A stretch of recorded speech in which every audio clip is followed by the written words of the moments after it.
When the back of Grunty's hand whoops your butt, you'll hardly stand. Hello anybody and welcome back to Let's Play Banjo-Kazooie. I'm Mr. Devious, or just Deeb, and in the last episode, we opened up the entrance to the 8th world of the game, Rusty Bucket Bay. And in today's episode, we are going to be going right in there, but not quite yet, because there's a couple of things I actually want to get out of the way before we enter Rusty Bucket Bay, so let's just do this really quick like. So as I was saying in the previous episode at the end, if you swim down here, there's nothing down here, it's just this portrait of Mad Monster Mansion on the other side of this grating that you cannot get through. And the reason I swam down here is I thought there might be a Mumbo token down here, but apparently I was wrong, and I should have checked. Oopsie-daisy. Oopsie-doodle.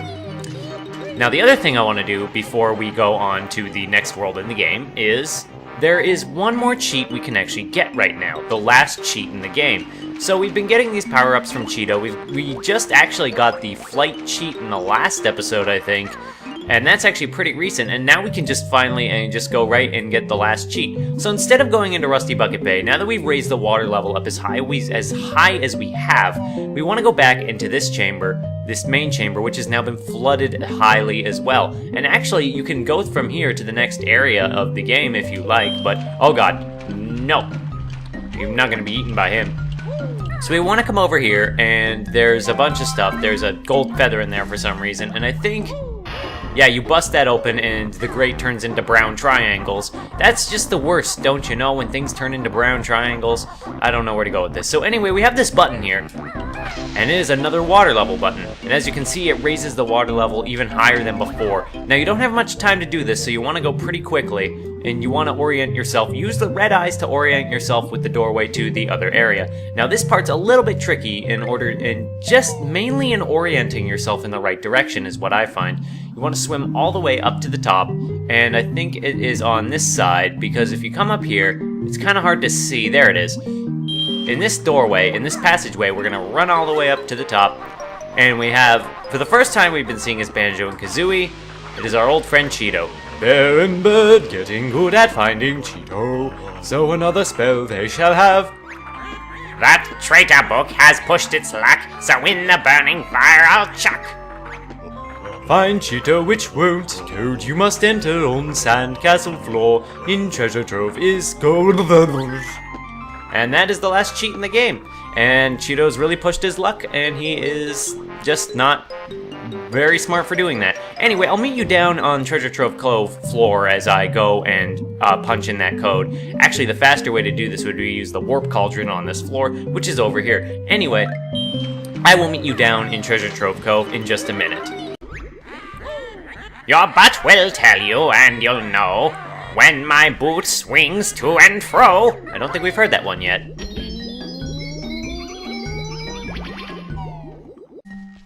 It is worth mentioning while I'm punching in this last cheat that there are actually other cheats in this game. Real cheats like infinite air, running faster, stuff like that, but we won't be using those because those are, like, not game-approved cheats. 20 gold feathers you get, new maximum 20 is. Gold feathers you may have 20, but bruises you'll still get plenty. Anyway, if you want to enter other cheats in this game, you need to start with the C button, I think. Or maybe not, I don't know, I forget. I'm not gonna worry about it. Gruntilda does make a good point, though. If you are reckless with your 20 gold feathers, it is a lot to work with and probably the best cheat in the game, but if you get reckless, you will run out quickly and be back where you started. But without further ado, now that we've gotten rid of all that, welcome to Rusty Bucket Bay, my other favorite level in the game. I love this world, I love so many things about it. It is, in fact, as you can see, as we said in the previous episode, it is a giant oil tanker that belongs to Gruntilda, of course, in this, well, Rusty Bucket Bay. In disgusting water, it's got a great track, and you'll see these notes here. I'm just gonna pick these up while I'm here, but there's some... oh god. If you fall in the water, you will learn that my oily water, in you plunge, you'll lose all air while in that gunge. Gunge. That's a word I've never heard before. So that's going to be one of the major gimmicks of this level. There is water, and it's filled with oil, so you can't breathe very long in there. Like, even sitting on the surface of the water, you will lose water. I mean, not water, but air. And here we have a new enemy type, which is actually a boombox. And as you can see, if you're too close to it, when it hits you, you will take damage. Anyway, we do have to go in the water and we do have to dive down. Under the scum, you'll breathe your last, 'cause air is used twice as fast. So, yeah, that makes this entire level kind of challenging. We actually don't need to spend that much time in the water, but there are a few clutch moments that are made very tense by the fact that if you stay in the water for too long, you will die. You will die. So, Rusty Bucket Bay. The way we're going to be going about this level, and it's actually my usual preferred method of going about this level, is we're going to be doing all the outer perimeter stuff before we move on to the Rusty Bucket itself. I think the name of the boat is Rusty Bucket. Yeah, it's plastered somewhere on like the hull of the ship. I think it's on the rear. What do you call the rear? It's not the bow. The bow's the front. Anyway, we got this toll bridge that you, of course, give eggs to, because whenever there's a hole, you have to put eggs into it. But you'll see those things, there are goodies up there that we want to get, but we can't get them. First, we'll take care of him, because we do not like him, and you want to actually put more eggs in here. By now, you should, if you've been keeping track of your eggs, like keeping your egg supply replenished as you've been playing the game, this shouldn't be a problem for you. If you've just been ignoring eggs, if you've been going along, if you didn't get the cheat, then it is possible that this is the first world in the game that might actually give you some trouble for not having enough of eggs. Although that might also be Gobi's Valley, because Gobi's Valley demands a lot of eggs too. Now here we have a Jinjo hanging out all the way in there. He's got his own little flag, his own little place where he just kind of lives now. But we're not going to be going over to get him just yet, because now that we're up here, I want to do something first up here. We want to make a very careful turn here. Rusty Bucket Bay might actually have my favorite track in the game. I like it. I don't know how to describe music, but I just like the track of this level. Anyway, we break through that glass and we come up here, and I think this is our first Jiggy. Well, that didn't take long at all, now did it? Anyway, we come into this big room, and I'm trying to remember if there's anything actually worthwhile. Yeah, there's some notes over there, so we're gonna want to get those. So we want to travel around the outer edges of this level, and that's kind of a theme that's going to be going on with Rusty Bucket Bay, is outer edges and staying out of the water where you can, but oh god, that was messy. Oh, now I'm getting my butt whooped. It's okay though, I will get up there to where I need to go if I can get on top of this box. Or can I not? Oh, I guess I can go over here and, oh god, I'm just getting my ass handed to me. This is the thing about Rusty Bucket Bay. It is probably the hardest level in the game. Some people would argue that's the next world, but the next world isn't difficult in the same way that this world is. The next world is more of an endurance round. Rusty Bucket Bay isn't long, but it is very challenging, and it will test your mettle.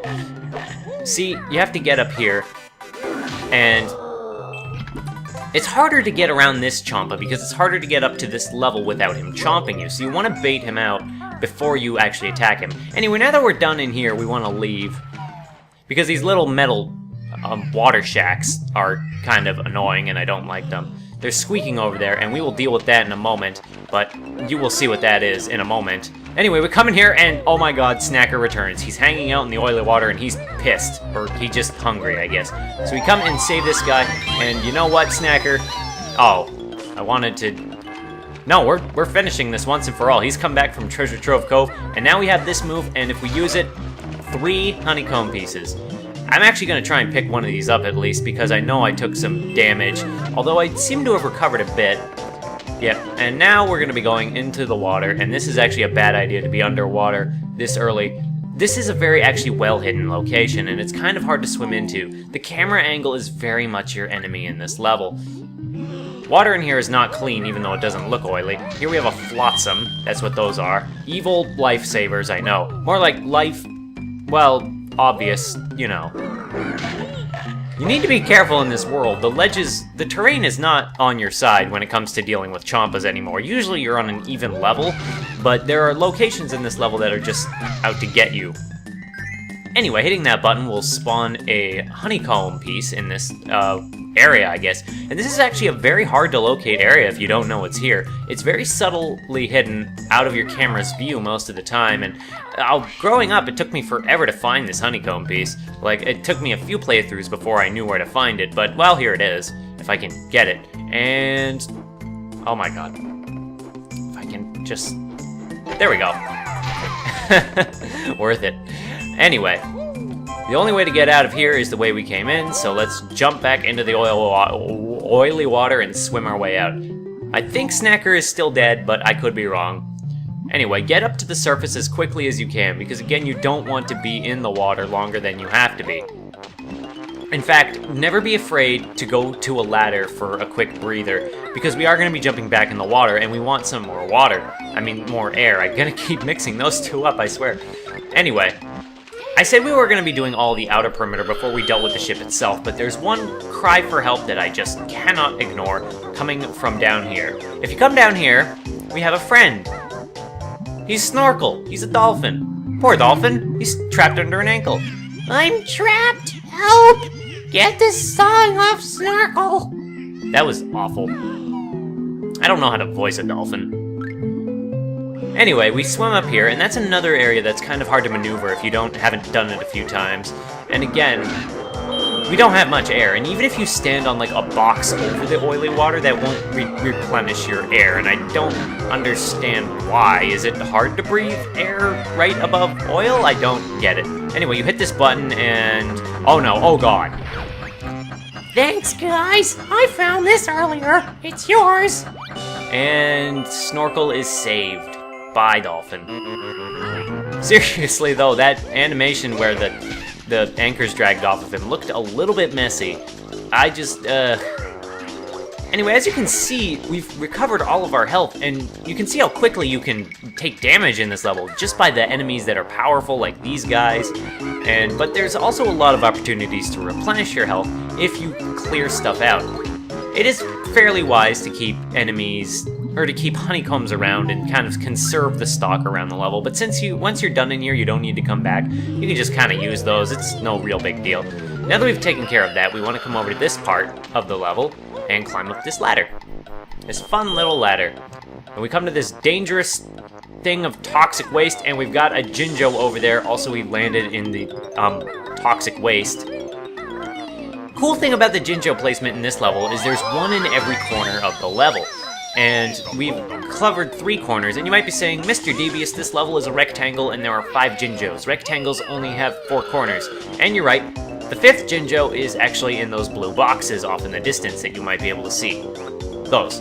And we will take care of that when it's an issue. Now here we have a TNT boombox, and what you want to do actually with these guys is kind of try and snipe them from a distance with eggs, and that is your best hope with that. Anyway, we're going to come here and shoot eggs in here. And that's going to open that up. We're going to be dealing with these crane structures a little bit later, soon, maybe even now if I decide to change my mind, but sure, let's deal with this crane right now and just kind of deal with what it has to offer us. It's going to have us moving kind of quickly, but that's good because a quick recording is a good recording. So we're going to press this button in with this rarely used move, and that's going to raise this cage that's on top of that Jiggy for some reason, and we're going to climb up this ladder, and this is actually a pretty close thing. The further you get in Banjo-Kazooie, the less time these puzzles give you to actually complete them. But I know puzzles isn't the right word! Damn it! If you fall during this, just don't even bother and just try it. Now, you want to be reckless here and let yourself kind of fall, and you want to roll for it. And as you can see, for some reason, the crane is polite enough to not drop the thing on us while we're here. But we're on the boat a little too prematurely, and I don't want to be on this boat, so we're going to go back over there. And thankfully, there should be a ladder right around there for us to climb all the way back up. And I say all the way back up, but it's really not that high. So as you can see, oily water, we're not really going in it that much, as dangerous as it is, and I'm okay with it.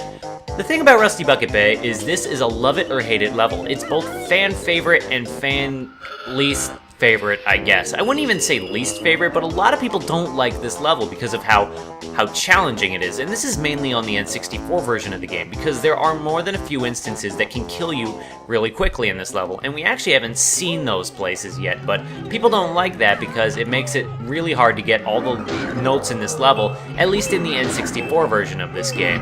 And Xbox Live Arcade version, not so bad, because of course it saves your notes, so you can die and not really lose anything, especially since Rusty Bucket Bay doesn't really have many consequences for, like, dying. Like, no collectibles in the level that get reset if you forget them. Except for, I think, like, the tolls. Like, these bridge tolls that you have to get in order to raise the bridges, but other than that, I mean, this is like the easy part of the level. Once we get on the actual boat itself, then it's going to get more challenging. We come into this room filled with boom boxes, and this is actually an ideal opportunity to use the Wonder Wing in. And our prize for killing them all is an extra life, which we don't really need, but you know, I'll take it. I mean, if I haven't been turning the game on and off, I would have many more lives than I have right now, though interestingly, Banjo-Kazooie has a life cap of 9. Which is funny, because if you get your life counter up to 9, then you probably don't need lives anyway, and lives are just kind of redundant in this game in general. I mean, your first time through it might be important, and you might get a game over or two, but, you know. As far as platformers go, Banjo-Kazooie isn't a particularly hard one. I mean, this, and here's our Jinjo hiding in these boxes. But yeah, as far as platformers go, this isn't one of the hardest platforms out there. Rusty Bucket Bay is kind of an exception to most of the worlds in this game, and how challenging it is. And again, we haven't really seen that yet. We'll mostly be seeing that when we actually get on the boat. And I will talk about the infamous sections when we get to them. But again, a lot of people don't like this level. A lot of people don't like the oily water. And again, I mentioned this all the way back in Clanker's Cavern, but I do find it curious how the water in Clanker's Cavern doesn't drain your health, despite it being sewer water, but oily water is, well, you can't get away with that. Anyway, I wanted to do the entire outer area, but it appears I have to go on the boat to get over there. So we're gonna quickly do that, and I think that'll be when I call the episode. So first, we want to get ourselves onto the Rusty Bucket. And to get on the Rusty Bucket, we're gonna have to climb our way all the way back up. Or alternatively, we could swim to the other side and go on through the boarding platform that is there on the other side. There are a few ways onto the boat. 3.